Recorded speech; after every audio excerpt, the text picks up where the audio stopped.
Yum, yum, yummy.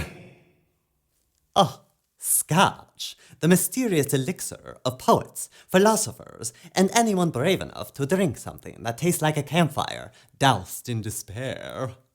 Tonight, my dear ghouls, we embark on a journey through shadows of peat and oak barrels to discover whether this water of life is truly worth all the drama. But before we dive in, a quick primer for the uninitiated. Drinking scotch is not about throwing it back like cheap vodka. No. You must sip, savor, and suffer the warmth creeping down your throat like a ghostly embrace. You might wonder where I developed such a hobby. Well, my local library had a documentary about Scotland's whiskey-making traditions. It's called The Golden Dram. In it, there is a dashing, silver-haired gentleman with a lovely mustache named Richard Patterson. He is a master blender whose relationship with whiskey is so intimate that he speaks to it like a long-lost lover. His skill of blending scotch is so well esteemed that they call him the Nose. I'll share with you his tasting ritual. First, observe the color. Is it amber? Is it gold? Or perhaps it's the color of a sunset over a desolate moor. The glass I have here is a Glencairn, which allows for easy enjoyment of the color. Next, the nose. As Richard Patterson suggests, you must introduce yourself to the scotch. He prefers to whisper an introductory hello, followed by a how are you? At this stage, the aim is to get to know the scotch's secrets. You must inhale the delicate notes in an emerging bouquet of fragrance. Get your nose right in there. Finally, the sip, a moment of quiet contemplation as the flavors unfold on the tongue, each one more mysterious than the last.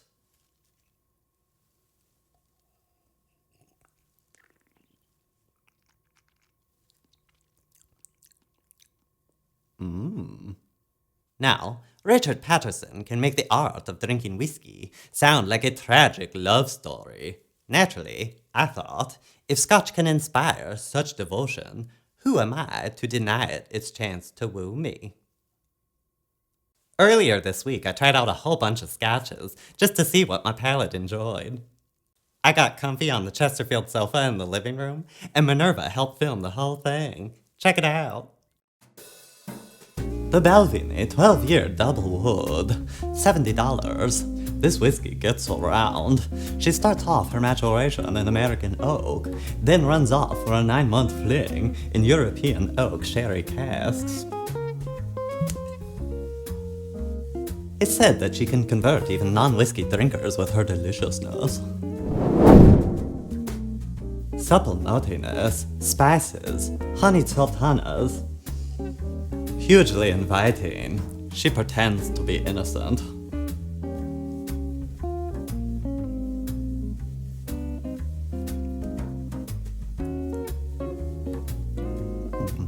Sweet vanilla, spice, bourbon notes dancing on the palate. Not so innocent after all.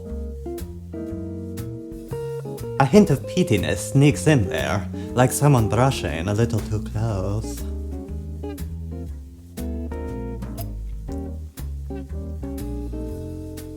The finish is spicy and dry, but leaves a lasting impression, just like a wink from across the room. 8 out of 10. The Balvenie 14-year Caribbean cask, $85. This single malt has been matured in traditional oak whiskey barrels, and then finished in barrels that previously held Caribbean rum. A temptress, this scotch bursts forward with flavors of honey and creamy toffee. The kind of warmth that feels like a kiss on the neck. There's something fresh and fruity in there, like someone who's trying to impress you too hard. But I'm here for it.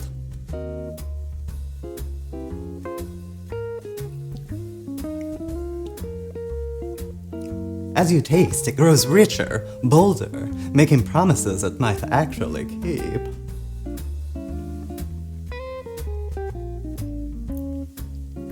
The finish lingers warm and sweet. 7 out of 10. Talisker 10, $80. A classic island whiskey from the Isle of Skye. Whiffs of warm peat blending with coastal air, orchard fruit, and juicy barley. Let's see. Takes you straight to the campfire. Makes you want to put on flannel and start chopping wood.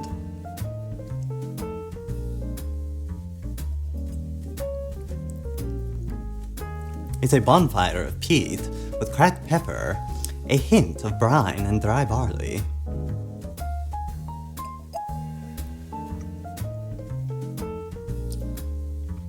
The finish is long, as though the campfire doesn't want to die down. It leaves yourself a tad smoky, like having a rambunctious night out in nature.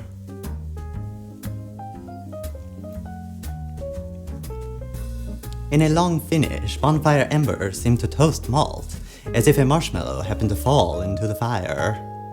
8 out of 10. By this point, I was getting a little tipsy, but I just had to plow through for a well-rounded assessment.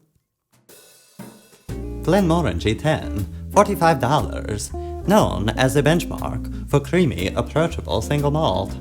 A long-running go-to dram for many whiskey enthusiasts.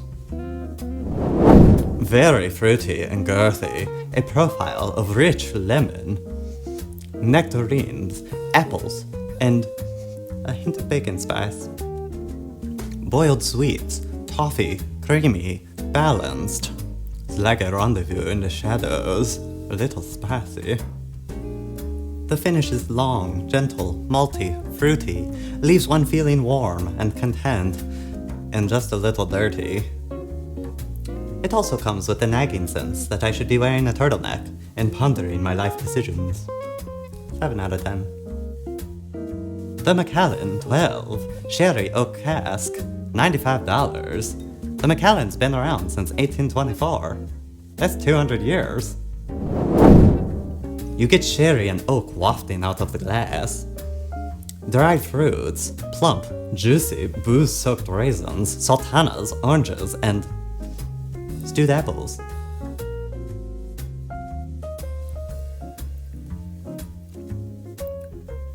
Oh, a fancy fruit cake, but one that's drinkable.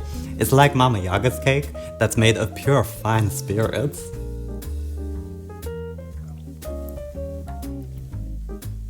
It's light body with rich flavors, dark chocolate, orange, some cherry, and baking spices. It's like a Christmas cake.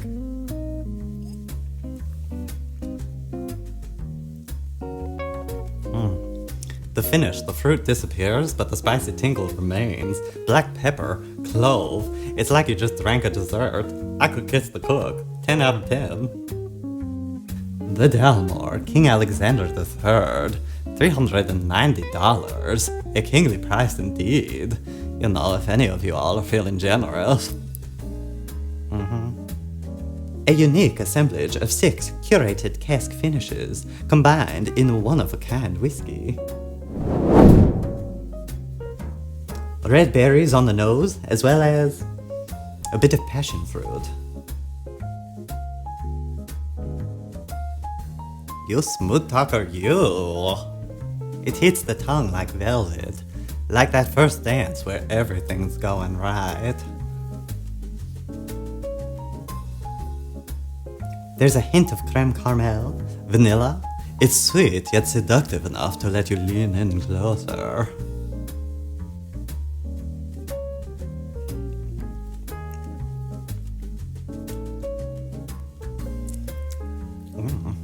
As it warms up, there's a spicy kick that teases just in the right place. The finish is long and deep, leaving you begging for another round. I'll give it 9.5 out of 10. Ah, my dear ghouls, this journey was not without its twists and turns. Some of the scotches sang to my dark soul, whispering smoky secrets of the Highlands. Others, well, they tasted like they tried to bottle my burnt hopes and dreams. But I've learned something important tonight. Scotch isn't just a drink. It's an experience, a journey, and maybe a love letter in a glass. Yes, I have fallen in love with this golden, delectable treat. Going forward, I see myself as a devoted Scotch drinker. You know, the kind that shows up at dinner parties, swirls their glass with confidence, takes a deep nose, and says, "Oh, the subtle hints of leather and oak are divine." And naturally, I'll make sure that everyone knows that Richard Patterson is my spirit guide on this journey. Hello, Dickie. As with all new endeavors, there were learning moments. For example, during one particularly enthusiastic swirl, I managed to launch an entire dram of Talisker onto my Werepussy house companion Minerva. In response, she hissed, she glared, and she swiped at my glass, demanding retribution for her newly peated fur. Suffice it to say, she is not a fan of the Highlands, nor the bath. This is embarrassing to admit, but it's not my first faux pas with an alcoholic libation. Once I tried to impress a sexy bartender by expertly lighting an absinthe sugar cube. Let's just say I overdid the caramelization. Whoosh! The flaming cube fell into the absinthe and ignited the glass, taking with it the bartender's eyebrows. Luckily, Scotch is less of a fire hazard. This golden elixir has won my dark heart. Here's to future drams, mysterious flavors, burly men in kilts, and perhaps a hello from the nose himself. Until next time, my beloved minions, may your glasses be full, may your evenings be dramatic, and may your taste buds be haunted by the spirits of the Highlands.